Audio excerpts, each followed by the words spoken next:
Hello, আজকের থেকে আমি ইতিহাস বিষয় সম্পর্কিত একটি সিরিজ লঞ্চ করছি। আশা করি এরকম প্রত্যেকটা বিষয় সম্পর্কিত ভিডিও তোমাদের সাথে তুলে ধরবো। তোমাদের যদি ভালো লাগে ক্লাসটা কমেন্টে জানিও, এবং তোমাদের যদি প্রশ্ন থাকে কোনো প্রকারের যদি প্রশ্ন থাকে সেই সম্পর্কিত যাবতীয় কিছু তোমরা কমেন্টে জানিও। এবং ক্লাসের নোটস পেতে এবং যাবতীয় আগের ক্লাস এবং গুরুত্বপূর্ণ আপডেটস পেতে আমাদের টেলিগ্রামে যুক্ত হয়ে যাবে। টেলিগ্রামের লিঙ্ক কোথায় পাবে? না, এই ভিডিও ডেসক্রিপশনে তোমাদেরকে টেলিগ্রামের লিঙ্কও দিয়ে দেওয়া হবে। তো আমরা বেশি কথা না বাড়িয়ে সিরিজটা শুরু করা যাক। আমরা এই সিরিজটা বিশেষ করে দেখো, সর্বপ্রথম এগুলো কাদের জন্য শুরু করা হচ্ছে, এটা বিশেষ করে কোনো পার্টিকুলার এক্সামকে বেস করে নয়। এটা Paschimbanga police, Kolkata police, SI, constable, clerkship, তারপরে আমাদের ডাব্লিউবিসিএস, তারপরে এসএসসি জিডি, সিজিএল এবং এমটিএস, সেই লেভেলের কন্টেন্ট থাকবে এটার মধ্যে। এবং সবচেয়ে বড় কথা হচ্ছে, এখানে প্রত্যেকটা জিনিসকে অতি সূক্ষ্মভাবে, অতি সুন্দরভাবে তোমাদের সাথে উপস্থাপন করা হবে। তো দেখো, আমরা বেশি কথা না বাড়িয়ে শুরু করা যাক। প্রথম দেখতে পাচ্ছ ঐতিহাসিক ভিনসেন্ট স্মিথ। ভিনসেন্ট স্মিথ সম্পর্কিত পরীক্ষাতে বিগত বছর থেকে শুরু করে এবং নানা পরীক্ষাতে তোমরা দেখবে ভিনসেন্ট স্মিথ সম্পর্কিত দুটি প্রশ্ন বিশেষ করে প্রত্যেক পরীক্ষাতে প্রায়শই চলে আসে। প্রথম হচ্ছে, ভিনসেন্ট স্মিথ ভারতকে কি বলেছেন, এবং দ্বিতীয় প্রশ্ন হচ্ছে, ভারতবাসীর সমন্বয়ের আদর্শকে তিনি কি বলেছেন। ভারতকে তিনি নৃতত্ত্বের জাদুঘর বলে আখ্যায়িত করেছেন। প্রশ্ন আসে অনেক সময়, নৃতত্ত্বের জাদুঘর বলে আখ্যায়িত কে করেছেন? Vincent Smith. আবার প্রশ্ন আসে অনেক সময়, ভারতবাসীর সমন্বয়ের আদর্শকে কি বলা হয়? জীববৈচিত্র্যের মধ্যে ঐক্য বলা হয়। এরপরে পরবর্তী আমরা যেটা দেখব সেটা হচ্ছে, ভারতকে বিভিন্ন ঐতিহাসিকরা আমাদের ভারতবর্ষকে বিশ্বের সারাংশ বলেও উল্লেখ করেছেন। এবং ভারতের মধ্যভাগ দণ্ডায়মান যে আমাদের বিন্দু পর্বতমালা আছে, যেটা আমাদের ভারতকে দুটো ভাগে ভাগ করেছে, একটা হচ্ছে আর্যাবর্ত এবং দক্ষিণাত্য, এই দুই ভাগে ভাগ করেছে। এরপরে আমাদের একটা বিখ্যাত গ্রন্থ, যে গ্রন্থটার নাম হচ্ছে, দেখবে আমরা কম বেশি পরীক্ষাতে সবাই পেয়েছি, উপলব্ধি করেছি, প্রশ্নটাও দেখবে অনেক সময়। তাহলে আমাদের গ্রন্থটির নাম হচ্ছে রাজতরঙ্গিনী। কে লিখেছে? কলহন লিখেছে। কলহনের রচিত রাজতরঙ্গিনী এটাই আমাদের প্রাচীন ভারতের একমাত্র গ্রন্থ, যাকে ইতিহাস গ্রন্থ বলে আখ্যায়িত করা হয়। এরপর রাজতরঙ্গিনী গ্রন্থে খ্রিস্টীয় সপ্তম শতক থেকে দ্বাদশ শতক পর্যন্ত কাশ্মীরের ধারাবাহিক এবং প্রামাণিক ইতিহাসও বর্ণনা করা হয়েছে। প্রাচীন ভারতের ইতিহাসের উপাদান হিসেবে লিপি সর্বশেষ স্থানের অধিকারী, এবং আমরা গুপ্ত বা পূর্ববর্তী লিপিগুলির মধ্যেও শতকরা 95 ভাগই প্রকৃত ভাষায় লিখিত হয়েছে। সম্রাট অশোক সাধারণভাবে ভারতের সর্বত্র ব্রাহ্মী লিপি ব্যবহার করতেন। সম্রাট অশোক তাহলে কোন লিপি ব্যবহার করতেন? সবসময় বেশিরভাগ ক্ষেত্রে ব্রাহ্মী লিপি ব্যবহার করতেন, এবং উত্তর পশ্চিম ভারতের ক্ষেত্রে তিনি খরষ্ট লিপি ব্যবহার করতেন। এবারে আমাদের চলে আসা যাক ইতিহাসের মধ্যে, আমাদের প্রবেশ করা যাক। এগুলো ছিল আমাদের কি? এগুলো ছিল এক্সট্রা নলেজ, যেগুলো আমরা বিশেষ করে অনেক সময় পরীক্ষাতে পাই, সেগুলো আন্ডারলাইনও করা হয়েছে তোমাদের সুবিধার্থে, এবং এই এক্সট্রা নলেজগুলো আগে থেকে জেনে রাখা দরকার। তো এবারে আমরা ঢুকবো সর্বপ্রথম যে টপিকের মধ্যে, সেটি হচ্ছে ভারতের প্রাচীন যুগ। আমরা সবাই জানি প্রাচীন যুগ ভারতের, তাহলে আমরা সর্বপ্রথম সবাই জানি যে প্রাচীন যুগ আমাদের ভারতবর্ষকে তিনটা ভাগ করা হয়: ancient history, medieval history and modern history ইংরেজিতে, এবং সেটাই হচ্ছে প্রাচীন যুগ, মধ্যযুগ এবং আধুনিক যুগ। ভারতের প্রাচীন যুগ কোন সময়টা? না, যেটা হচ্ছে আমাদের হরপ্পা সভ্যতা থেকে শুরু করে মোহাম্মদ বিন কাসিমের যে সময়টা, সেই সময়টা পর্যন্ত হচ্ছে আমাদের ভারতের প্রাচীন যুগ। এরপরে হরপ্পা সভ্যতার আগে অবশ্য স্থানীয় কিছু জনবসতি গড়ে উঠেছিল, তার মধ্যে অন্যতম কারা? না, মেহেরগড় সভ্যতা।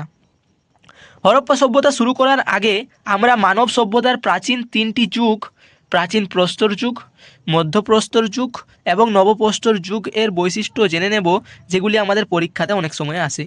তারপর আমরা হরপ্পা সভ্যতা, বৈদিক যুগ বা আর্যদের আগমন কিভাবে হলো, বৌদ্ধ জৈন ধর্মীয় এবং প্রতিবাদী আন্দোলন, প্রত্যেকটা বিষয়কে আমরা খুব সূক্ষ্মভাবে আইডিয়া করে নেব, জেনে নেব। তো সর্বপ্রথম আমরা কি করব, এই যে তিনটা যুগ আছে প্রাচীন তিনটি যুগ, সেটা হচ্ছে প্রাচীন প্রস্তর যুগ, মধ্যপ্রস্তর এবং নবপ্রস্তর যুগ, সেটা আমরা সম্পর্কে একটুকু আইডিয়া করে নেওয়া যাক। চলো, তো আমরা সর্বপ্রথম আইডিয়া করে নিচ্ছি প্রাগ ঐতিহাসিক যুগ, যেটাকে আমরা আদিম সভ্যতায় মূলত তিন ভাগে ভাগ করা হয়েছিল। যেটা হচ্ছে আমাদের প্রাচীন প্রস্তর যুগ, যেটাকে ইংরেজিতে দেখবে প্যালিওলিথিক এজ বলা হয়, এবং দ্বিতীয় নাম্বার হচ্ছে মধ্যপ্রস্তর যুগ, যেটা হচ্ছে আমাদের মেসোলিথিক এজ, এবং তিন নাম্বার হচ্ছে আমাদের নিওলিথিক এজ, যেটা হচ্ছে নতুন প্রস্তর যুগ। এরপর আর একটি যুগ ভাগ করে নেওয়া হয়েছে, সেটি হলো আমাদের ধাতুর যুগ বা তাম্রপ্রস্তর যুগ, ক্যালকোলিথিক এজ। এই যুগগুলিকে ভাগ করা হয়েছে ওই সময়কারের ব্যবহারের সরঞ্জাম এবং উপকরণের অনুসারে। তো সর্বপ্রথম যেটা আমরা পড়বো সেটা হচ্ছে প্যালিওলিথিক এজ, যেটার বছর সীমা কত না, বছর সীমা হচ্ছে আমাদের 5,00,000 BC থেকে 10,000 BC অবধি। যেটা আমাদের বিসি মানে কি, বিসি মানে হচ্ছে বিফোর ক্রিস্ট, বিসি মানে হচ্ছে বিফোর ক্রিস্ট। এরপরে আমাদের এডি মানে কি, এনো ডমিনাস। এরপরে আমাদের প্যালিওলিথিক দুটি গ্রিক শব্দ দিয়ে গঠিত হয়েছে। একটি হচ্ছে প্যালিওস মানে হচ্ছে প্রাচীন বা পুরনো, আর লিথিক মানে হচ্ছে আমাদের কি, লিথিক মানে হচ্ছে প্রস্তর বা পাথর, যেটাকে আমাদের প্যালিওলিথিক এজ বা প্রাচীন প্রস্তর যুগকে আবার পাথরের যুগও বলা হয় বা ওল্ড স্টোন এজও বলা হয়। বোঝা গেল? পুরনো পাথরের যুগ অর্থাৎ প্রাচীন প্রস্তর বা পাথরের যুগ। প্যালিওলিথিক শব্দটি সর্বপ্রথম ব্যবহার কে করেন না, প্রত্নতত্ত্ববিদ জন লুবক। কত সালে? 1865 সালে। এই যুগের মানুষেরা ছিল নেগ্রিডো জাতির অন্তর্ভুক্ত এবং খর্বকায় ও ঘোর কৃষ্ণবর্ণ। ছোট্ট ছোট্ট দলে বিভক্ত হয়ে তারা যাযাবর জীবনযাপন করত। গুহাতে তারা বসবাস করত এবং প্রাণ ধারণের জন্য শিকার করত। হাতিয়ার ছিল অমরসিন পাথর এবং কাঁচা মাংস তারা খেত। এবং প্যালিওলিথিক এজটাকে আমরা 3টে ভাগে ভাগ করে থাকি। সেটা হচ্ছে, প্রথম হচ্ছে লোয়ার প্যালিওলিথিক, তারপরে হচ্ছে মিডিল প্যালিওলিথিক এবং তারপরে হচ্ছে আপার প্যালিওলিথিক। এই যে আপার প্যালিওলিথিক এজ আছে, এই আপার প্যালিওলিথিক এজে আমরা অনেক সময় কি হয়, এই যুগের শেষ ভাগ যেটা আপার প্যালিওলিথিক এজ, সেখানে আমরা আগুনের ব্যবহার শিখি এবং আধুনিক মানুষ রূপান্তরটা বা হোমোসেপিয়ান্স যেটা হচ্ছে মানুষ রূপান্তরিত হচ্ছে, সেই জিনিসটা আমরা সম্পর্কিত জানতে পারি। তো আমরা চলো দেখে নেওয়া যাক এই আপার প্যালিওলিথিক, লোয়ার প্যালিওলিথিক এই সম্পর্কিত একটু ডিটেলস জেনে নেওয়া যাক। এটা বিশেষ করে আমি যে নোটসটা, বাংলা নোটসটা তোমাদের জন্য বানিয়েছি, সেই নোটসের মধ্যে নেই। তো আমরা চলো একটা ইংরেজি নোটস থেকে আমরা কিছুটা আইডিয়া করে নেওয়া যাক। তো যেখানে দেখো সালটা যেখানে যেরকম দেওয়া থাকে, বিশেষ করে এটা অ্যাপ্রক্সিমেট ধরা হয় 5 মিলিয়ন বিসি থেকে 10,000 বিসি অবধি, বা 5,00,000 বিসি থেকে 10,000 বিসি অবধি, যেখানে যেরকম দেয় সালটা। এই বিশেষ করে এই সাল সম্পর্কিত কোনো পরীক্ষাতে প্রশ্ন আসে না, তাই তোমাদের সমস্যার কোনো কারণ নেই। তো যেটা আমি বলছিলাম, প্যালিওলিথিক এজকে দেখো 3টে ভাগে ভাগ করা আছে। একটা হচ্ছে লোয়ার প্যালিওলিথিক এজ, একটা হচ্ছে মিডিল প্যালিওলিথিক এজ, একটা হচ্ছে আপার প্যালিওলিথিক এজ। এরপর হচ্ছে লোয়ার প্যালিওলিথিক এজের লাইফস্টাইল কীরকম ছিল তাদের, হান্টিং অ্যান্ড ফুড গ্যাদারিং, তারা শিকার করতো এবং খাবার জোগাড় করতো, এবং তারা lived in tree and caves, তারা গুহাতে এবং গাছে জীবনযাপন করতো। এবং ডিসকভারিজ, তারা কি ডিসকভার করেছিল, learn to control fire for roasting meat and protection, মানে তারা কীভাবে শেখার চেষ্টা করেছিল যে আগুনটা কীভাবে কন্ট্রোল করবে। এরপরে আমরা জানতে পারি আবার তারা কী টুল ব্যবহার করতো, হ্যান্ড অ্যাক্সেস অ্যান্ড ক্লেভার। এরপরে ইম্পর্ট্যান্ট স্টেটস যেগুলো আমাদের জানা দরকার, সেটা হচ্ছে বেলান ভ্যালি উত্তরপ্রদেশ, তারপর হচ্ছে দিদওয়ানা রাজস্থান, নেভাসা মহারাষ্ট্র এবং হুনাসাগি বা হুনসগি কর্ণাটকা, পহলগাম কাশ্মীর, পাটনা মহারাষ্ট্র এবং Austric evidence found for the first time, Austric এভিডেন্সও খুঁজে পাওয়া গেছিলো প্রথমবারের জন্য লোয়ার প্যালিওলিথিক এজে। পরবর্তী এটা আছে মিডিল প্যালিওলিথিক এজ, সেখানে কী কী খুঁজে পাওয়া গেছিলো, ডিসকভারিজ করা হয়েছিল না, invention of language, control of fire for cooking and protection, এবং টুল ছিল refined lighters tools made for harder stone like flint, hand axes and cleavers. এরপরে আপার প্যালিওলিথিক এজ যেটা সেখানে স্পেসিস হোমোসেপিয়েন্স, যেটা আমি বললাম আগে কি ছিল, হমিনি, তারপরে হোমো ইরেক্টাস, এগুলো থেকে হোমোসেপিয়েন্সে মানুষ রূপে পরিবর্তন হতে শুরু হয়েছিল। এবং টুলস ছিল কি, more refined and lighters tools, back blades এবং উইথ টু কাটার এজ এবং হ্যান্ড অ্যাক্সেস অ্যান্ড ক্লেভারি, মানে নানা রকমের অস্ত্র। আস্তে আস্তে মানুষ আগুন জ্বালাতে শিখলো, আস্তে আস্তে মানুষ পাথরের কি ব্যবহার করতে শিখছিল পাথরটাকে। সেই প্যালিওলিথিক এজ মানে কি, যেখানে পাথরগুলো অমসৃণ ছিল, কোনো মসৃণ থাকেনি, আস্তে আস্তে তারা পরিবর্তন করতে শুরু করেছিল। আপার প্যালিওলিথিক এজ মানে প্যালিওলিথিকের শেষ পর্যায়ে। এবং ইম্পর্ট্যান্ট সাইটস যেটা আমাদের ভীমবেটকাটা বিশেষ করে এটা মনে রাখতে হবে, আমাদের লোয়ার প্যালিওলিথিক এজেও ভীমবেটকা ছিল এবং আপার প্যালিওলিথিক এজেও ভীমবেটকা আছে। এরপরে হচ্ছে মধ্যপ্রদেশ ভীমবেটকাটা, এরপর হচ্ছে ইনামগাঁও অ্যান্ড নিভেদা মহারাষ্ট্র অ্যান্ড দিদওয়ানা রাজস্থান। এরপরে পরবর্তী দেখে নেওয়া যাক। এবং পশ্চিম ভারতের প্রতিহার, দক্ষিণ ভারতের রাষ্ট্রকূট ও চালুক্য, পল্লব, চোল পর্যন্ত আমরা পড়ব প্রাচীন ভারতের ইতিহাস। তারপর থেকে শুরু হয়ে যাবে আমাদের মধ্য ভারত। এরপর হচ্ছে এইখানটা আমাদের হয়ে গেছে। এরপরে পাকিস্তানের অন্তর্গত সোয়ান ভ্যালি ও দক্ষিণ ভারতের মাদ্রাজ অঞ্চল এদের তৈরি হাতিয়ার ও সরঞ্জাম পাওয়া গেছে। তাহলে আমাদের প্যালিওলিথিকে যে এখানে এরকম হাতিয়ারও পাওয়া গেছে। 2 নম্বর আমরা চলে আসছি মধ্যপ্রস্তর যুগ বা আমাদের যেটা হচ্ছে মেসোলিথিক পিরিয়ড বা এজ। গ্রিক শব্দ মেসোস মানে হচ্ছে মধ্য এবং লিথোস মানে হচ্ছে পাথর, মানে হচ্ছে মধ্য পাথরের যুগ বা মধ্যপ্রস্তর যুগ, মধ্যপ্রস্তর। এর মধ্যবর্তী যুগের প্রধান জিনিসগুলি ছিল মাইক্রোলিথ এবং অর্থাৎ কোণ বিশিষ্ট বা অর্ধচন্দ্রাকার ফলা ইত্যাদি ছোট ছোট পাথরের নুড়ি যা তীরের অগ্রভাগে ব্যবহার হতো।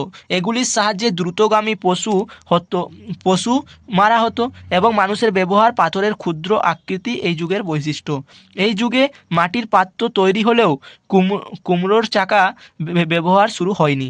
এই যুগের শেষ ভাগে মানুষ কৃষিকাজ শিখেছে।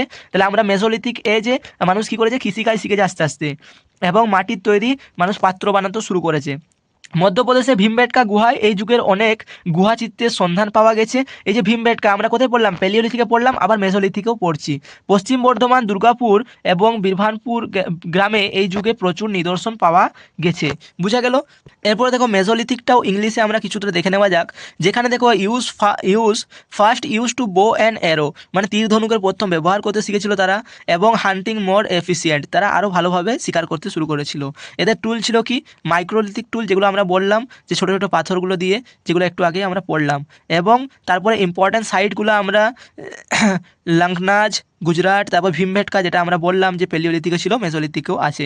এইরকমভাবে তোমরা দেখতেই পাচ্ছ ইম্পর্ট্যান্ট সাইটসগুলো।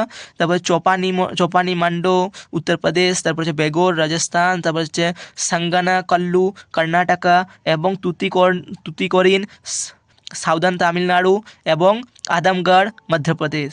এবং আর যেটা আমরা দেখতে পাচ্ছি সেটা হচ্ছে earliest cave painting at Bhimbetka, যেটা আমাদের ইউনেস্কো ওয়ার্ল্ড হেরিটেজ সাইটে গণ্য করা হয়। এবং আমরা কিছু আরও details generally Mesolithic period age সম্পর্কে। এবং তাদের লাইফস্টাইল কীরকম ছিল, তারা কুড়ে ঘর বানাতে শুরু করেছিল, হার্টস, সেখানে তারা থাকতো, এবং ডোমেস্টিকেটেড অ্যানিমেলস এবং ডেভেলপড এগ্রিকালচার, তারা আস্তে আস্তে কৃষিকাজে উন্নত হতে শুরু করেছিল। এবং used both handmade and wheel made earthenware, মানে তারা হাতের তৈরি জিনিস যেমন মাটির পাত্র সমস্ত কিছু বানাতে তারা শুরু করেছিল। এবং সার্পার এবং পলিশ স্টোন, পাথরটাকে তারা পালিশ করে অস্ত্র বানাতে শুরু করছিল আস্তে আস্তে। এবং ইম্পর্ট্যান্ট সাইটসগুলো যেখানে দেওয়া আছে, এটা আই থিঙ্ক প্যালিওলিথিক নয়, এটা এটা নিওলিথিক সম্পর্কে তোমরা জানতে পারছো। এটা নিওলিথিকের ডিটেলসটাও দেখে নাও, যেটা আমরা আগে ইংলিশটা দেখে দিচ্ছি, তারপর বাংলাটা দেখাবো। নিওলিথিকে দেখতেই পাচ্ছ, তারা আস্তে আস্তে করতে শুরু করেছিল, এগ্রিকালচারে উন্নত হতে শুরু করছিল, ডেভেলপ করছিল, এবং আস্তে আস্তে কী হচ্ছিল, তারা পলিশ করতে শুরু করছিল ঘষা মাজা করে পাত্রগুলোকে। এবং ইম্পর্ট্যান্ট সাইটগুলো দেখো, বালুচিস্তান আছে, মেহেরগড়, কাশ্মীর ভ্যালি আছে, বুরজম, এবং বিহারে আছে আমাদের চিরান্ড। তাহলে এরকমভাবে আমাদের নিওলিথিক পিরিয়ডটাকেও কভার আপ করা হলো ইংলিশের। এরপর বাংলায় দেখে নেওয়া যাক। নিওলিথিক পিরিয়ড দেখো, আমাদের নিয়স শব্দের অর্থ হচ্ছে নতুন, পাথরের যুগ বা প্রস্তরের যুগ। এবং পাথরের হাতিয়ার মানুষ মসৃণ এবং তীক্ষ্ণ হয় এই যুগে। মানে হচ্ছে এই একটু আগে আমরা ইংলিশটা দেখালাম, ইংলিশে আমরা বুঝতেই পারলাম যে ওখানে পালিশ করা তারা শুরু করেছিল, এবং শস্য উৎপাদন, গৃহপালিত পশুর ব্যবহার করতে তারা শুরু করেছিল, আগুনের ব্যবহার তারা ভালো করে জানতো, এবং কুমোরের চাকার ব্যবহার করতে তারা শুরু করেছিল। এবং উল্লেখযোগ্য জায়গাগুলো বললাম, উত্তরপ্রদেশের বেনাল নদীর উপত্যকায় উপযুক্ত 3টি যুগের নিদর্শনই পাওয়া গেছে। এরপরে আমরা পরবর্তী যেটা জানবো সেটা হচ্ছে আমাদের ক্যালকোলিথিক পিরিয়ড, যেখানে আমাদের চ্যালকো কথার অর্থ হচ্ছে তামা, মানে হচ্ছে তাম্র প্রস্তর যুগ। চ্যালকো কথার অর্থ হচ্ছে তামা, সুতরাং চ্যালকোলিথিক পিরিয়ড মানে হচ্ছে তাম্র প্রস্তর। এই যুগে ধাতুর ব্যবহার মানুষ শেখে, এবং তামাই ছিল মানুষের প্রথম ব্যবহার করা ধাতু। এটা অনেক সময় পরীক্ষায় জিজ্ঞাসা করে, মানুষের প্রথম ব্যবহার করা ধাতু কি, তামা। 4000 খ্রিস্টপূর্বাব্দ আগে ইরাকের সুমের অঞ্চলে প্রথম খনি থেকে তামা বের করা হয়, এবং তারপর তামা থেকে টিন মিশিয়ে নরম তামাকে শক্ত করে ব্রঞ্জ প্রস্তুত করা হয়। তারপর থেকে চ্যালকোলিথিক যুগে ব্রঞ্জ যুগে পরিণত হয়। চ্যালকোলিথিক যুগটা মানে তামা থেকে ব্রঞ্জে পরিণত হয়েছিল। চ্যালকোলিথিক যুগে গরু, ভেড়া এবং শুয়োর, মোষ ছিল গৃহপালিত পশু, এবং প্রধান গৃহপালিত পশু খাদ্য হিসেবে ব্যবহার করা হতো, এবং দুগ্ধর জন্য নয়। এগুলো মানুষ কী করতো না, চ্যালকোলিথিক পিরিয়ডে কী করতো মানুষ, এই যে গৃহপালিত পশুগুলো ছিল এগুলোকে মানুষ খাদ্য হিসেবে ব্যবহার করতো, দুধ হিসেবে নয়। মানে দুধের জন্য মানুষ গরুকে ব্যবহার করতো না, বা ভেড়াকে আর কি, এগুলো সব খাবারের জন্য মানুষ ব্যবহার করতো। এরপরে পরবর্তী আমরা দেখতে পাচ্ছি গম চাল ছিল মুখ্য খাদ্যবস্তু। বাজরা ডাল জাতীয় শস্য উৎপাদন করা হতো এবং তারা কুমোরের চাকা দ্বারা নানা রকম মাটির সরঞ্জাম প্রস্তুত করত। কালো ও লাল রঙের মাটির সরঞ্জাম বিখ্যাত ছিল সেই যুগে। তারা তারা পোড়া পোড়া ইটের ব্যবহার জানতো না। মাটির কাঁচা ইটের বাড়িতে বাড়িতে তারা থাকতো এবং লেখা লেখা জানা ছিল না। তারা রান্না করা খাবার খেত। তারা মৃতদেহ কবর দিত। এবং সিন্ধু সভ্যতা বা হরপ্পা হলো ব্রহ্মপ্রস্তর যুগের সভ্যতা। এরপরে আসে লৌহযুগ। বোঝা গেল? তাহলে আমাদের এরপরে নোট একটা জিনিস যে দেখে নেওয়া যাক, সিন্ধু সভ্যতা বা হরপ্পা সভ্যতা কোন যুগের সভ্যতা? পরীক্ষায় উত্তরে অপশনে দেখবে ব্রঞ্জ থাকলে ওটাই উত্তর হবে, আর না থাকলে কি বলবো আমরা? ব্রহ্মপ্রস্তর যুগের সভ্যতা। যেটা পড়লাম আমরা বুঝতে পারলাম। এবারে চলো ইংলিশে দেখা নেওয়া যাক ব্রহ্মপ্রস্তর যুগ। যেগুলো আমরা পড়লাম দেখো সেই সম্পর্কিত ডিটেলসে দেওয়া আছে। টুলস অ্যান্ড পোটারি, সেটা আমাদের কী কী আছে? টুলস অ্যান্ড পোটারি হচ্ছে copper and stones tools use together, black and red ware pottery with black pigment decoration. আমরা একটু আগে পড়লাম যে ওরা লাল এবং কালো মাটি কালার করতো, তারা মানে ডিজাইন তৈরি করতো এবং বিখ্যাত ছিল সেই যুগে। এবং আর্টিফ্যাক্টস কী ছিল? Beads of semi Perseus Stones, terracotta figure of mother goddesses, মানে সেই যুগে মাদার গডেসেস ফিগারগুলো টেরাকোটা দিয়ে তৈরি করা হতো।